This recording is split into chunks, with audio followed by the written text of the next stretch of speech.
Something I've been getting asked a lot lately is what age do you start preschool and what should I do for preschool? I'm a homeschool mom to 4 children. 2 of them are in school, ages 5 and almost 7. And then I also have an almost 2-year-old and a 4-month-old. And I have been homeschooling since my son was 4. So technically this would be our 3rd year homeschooling.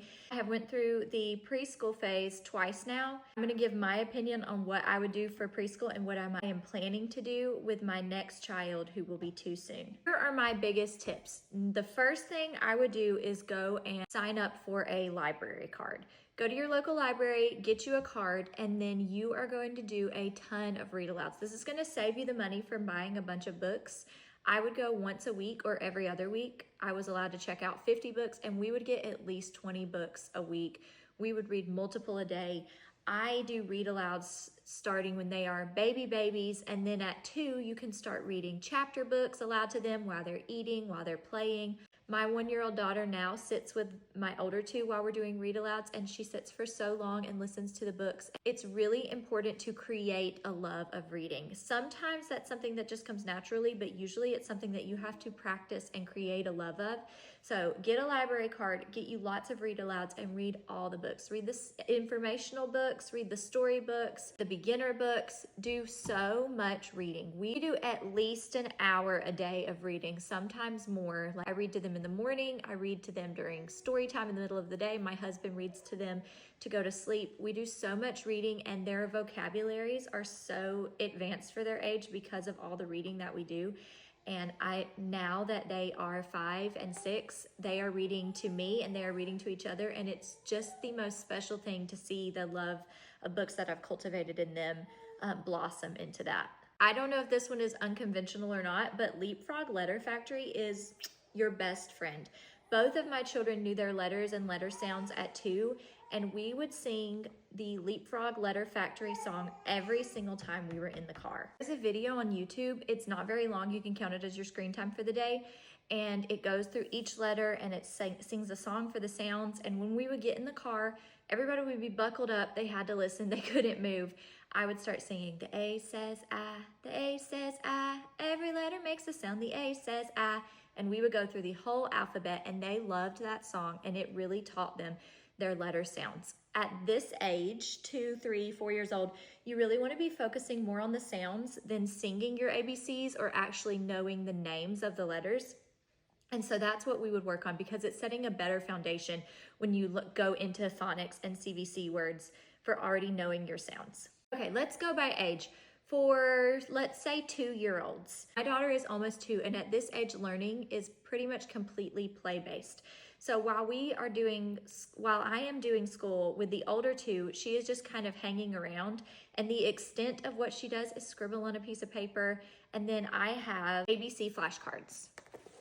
So these flashcards are from Toddlers Can Read. They're not my exact aesthetic, but I love these because they are super hard. You could break them if you tried hard enough, but it's not like a typical flashcard that gets bent and broken really easily. It's got the animal on one side and the letter on the other side. And what my almost 2-year-old will do is she will play with these cards while we're doing school and bring them to me. And I show her the picture and I say dolphin, and she copies me, and then I show her this, and I do not say, this is D. I turn it around and I say D, and she says D, and then I'll say, get me another one, and she'll bring it and I'll say F, and she'll copy the sound with all of these, or she will at least try to copy the sound. If she does it wrong, I'll say, look at my mouth, and I'll make the sound, and she will try it again. And that is pretty much the extent of her learning right now. But she is already saying some of her letter sounds because of that. Also, it is very important not to ask them too many questions and instead model them what you want to know. So when she hands me a toy, thank you, this is a yellow giraffe. Or she hands me Play-Doh, thank you, this is pink. Or she'll hand me a ball and I'll say purple ball. We'll tell her the colors, but I won't ask her, what color is that? What number is this? I just like to narrate what we're doing and tell her what things are, and then she kind of naturally picks it up. Thinking about to when my kids were 3, and 3 is the time I started to do a little bit of stuff, but really it's still mostly play-based. So at 3, we did so many puzzles. We had the Melissa and Doug puzzles when they were a little bit younger, but at 3, I started going to Dollar Tree, and at Dollar Tree for $1.25, you can get 24-piece puzzles in a little box, and you can get them in characters. So Frozen and Paw Patrol and princesses and Spider-Man. And we would buy bulk of those puzzles, and my children would spend hours a day starting at 3 years old putting together those puzzles. And I would help them the first time or two, but after that they just started to do them, and they were learning so many problem solving skills, hand-eye coordination, and the fine motor skills that they needed to eventually start writing and to start problem solving. They loved that. They've outgrown it kind of now. Now I can put a 100-piece puzzle in front of them and they will do it, but they don't love to as much. But at age 3, that was really the sweet spot where they loved to do that. Something else that was really important and they loved to do were things like Play-Doh, to build the fine motor skills in their hands, and then cutting with scissors. I started this too late with my son, and then we had to practice a lot before kindergarten because he didn't have the fine motor skills to cut the paper correctly. So starting about 3, you want to let them use scissors a lot to get used to that motion and learn how to turn the paper with their hands. We did lots of nature walks at this age.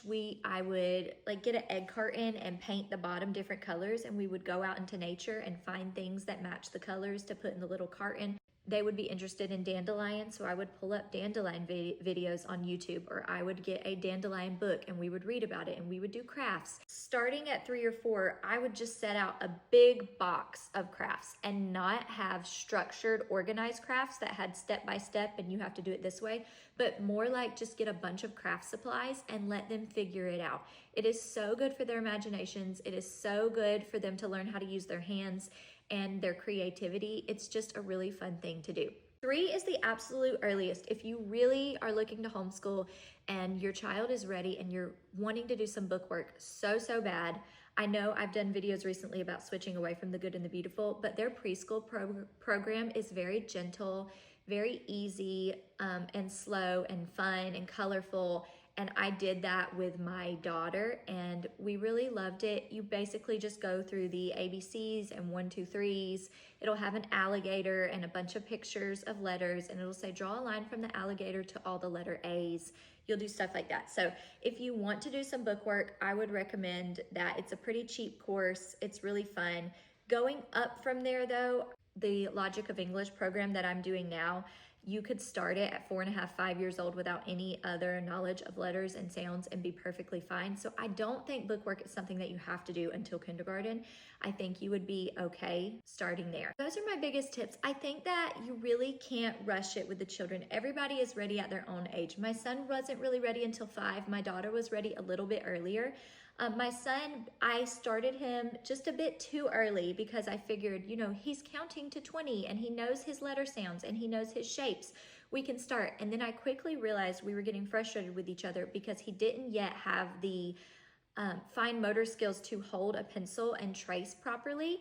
So mentally he was ready for a lot of things, but physically he needed all the way until 5 before he had that skill set done. My daughter was ready at 4, so we started her a little bit early and she did great with it, but I think it's important not to push them before they're ready to start. So doing a lot of big tracing, a lot of tracing letters in the sand, a lot of playing with Play-Doh, all of that is important. And then a full curriculum, I would really wait until 5. And even then, you got to keep it light, you got to keep it simple, because at this age we're cultivating a love of learning and not trying to make it work. We still want them to find everything really fun so that they love to do school and they appreciate it. And we definitely don't want them getting bored with school when they're 3 or 4 years old.